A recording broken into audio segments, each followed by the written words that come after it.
Good Morning Business. Business Plan.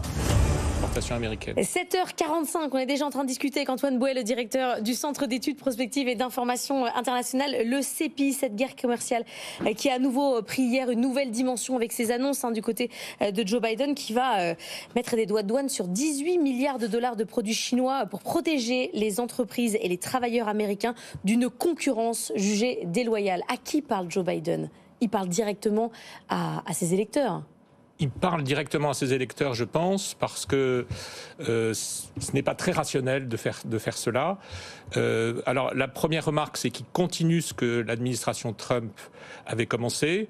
Alors, l'administration Trump l'avait fait sur 300 milliards de dollars. Mais en fait, là, il y avait une révision de ce qui avait été fait pour un dispositif particulier qui était la section 301, c'est une question un peu technique, et donc il y a une révision au bout de 6 ans.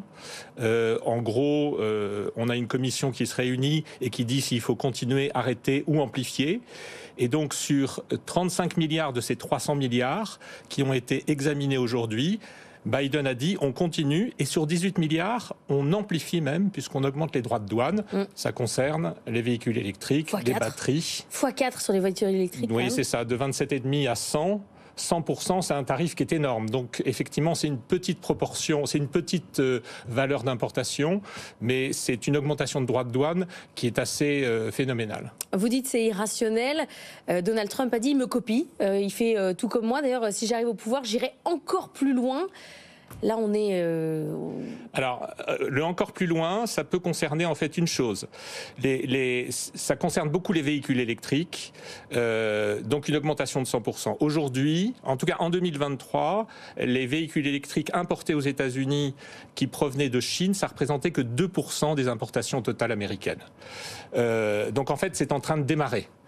Et donc c'est plus préventif que curatif. C'est-à-dire effectivement, on peut s'attendre à une explosion de ces exportations, mais avec un tarif de 100%, ça va freiner considérablement. Est-ce qu'il peut y avoir cette idée quand même de dire justement l'industrie est naissante, on n'est pas encore face à un afflux de voitures chinoises, donc c'est des mesures qu'on prend pour quelques années, le temps qu'on soit nous compétitifs et après on arrête? Alors il y a cette idée sur les batteries, puisque en fait il y a une protection qui augmente en 2024 et en 2025. Et puis alors le marché de l'automobile c'est un petit peu particulier parce qu'en gros on a la majorité des ventes qui se font en intracontinental, c'est-à-dire par exemple en Europe, les ventes en Europe d'automobiles viennent d'usines qui ont été en Europe, qui sont en Europe. Donc c'est environ pour 85%. Et c'est pareil en Asie, c'est pareil en Amérique du Nord. Donc en gros, ce que vont faire les Chinois au bout d'un moment, c'est de mettre en place des usines en Amérique du Nord pour exporter vers les États-Unis. Donc ils peuvent le faire, par exemple, au Mexique, qui a un accord de libre-échange avec les États-Unis. Et donc c'est pour ça que Donald Trump a dit, moi je vais faire encore plus fort, parce que si c'est ce qui va se faire, eh bien moi je mettrai un tarif de 200% sur les véhicules électriques chinois qui viennent du Mexique. Donc c'est effectivement considérable. Si c'est pas Made in USA avec une usine directement aux États-Unis, c'est net. Tout à fait. C'est la continuation de l'Inflation Reduction Act qui mettait en place des subventions, des crédits d'impôt avec des règles de contenu local. Donc il faut que ce soit fait aux États-Unis ou en Amérique du Nord à la limite. Qui y gagne ? Alors, les producteurs de véhicules électriques aux États-Unis sont protégés. Ça concerne aussi l'acier, l'aluminium. Ça concerne les produits médicaux de manière surprenante. Ça concerne aussi d'autres choses comme les grues portuaires. Et donc, les concurrents directs de ces importations y gagnent.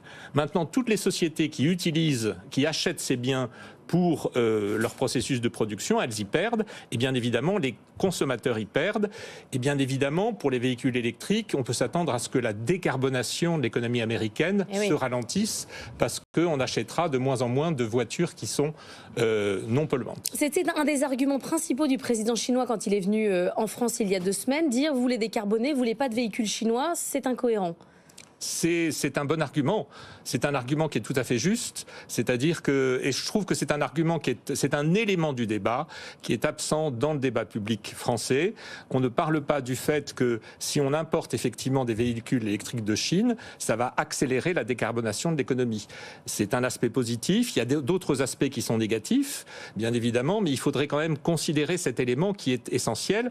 Je vous rappelle que les véhicules chinois sont beaucoup moins chers que les véhicules européens ou les véhicules américains. C'est pour cela d'ailleurs que en Europe, il y a une enquête. On va peut-être aboutir à des tarifs de 20 à 40%. Beaucoup de gens pensent que c'est pas assez, et c'est pour ça que les Américains ont dit on met 100%. Merci beaucoup Antoine Bouet, directeur du CEPI, d'avoir été avec nous ce matin.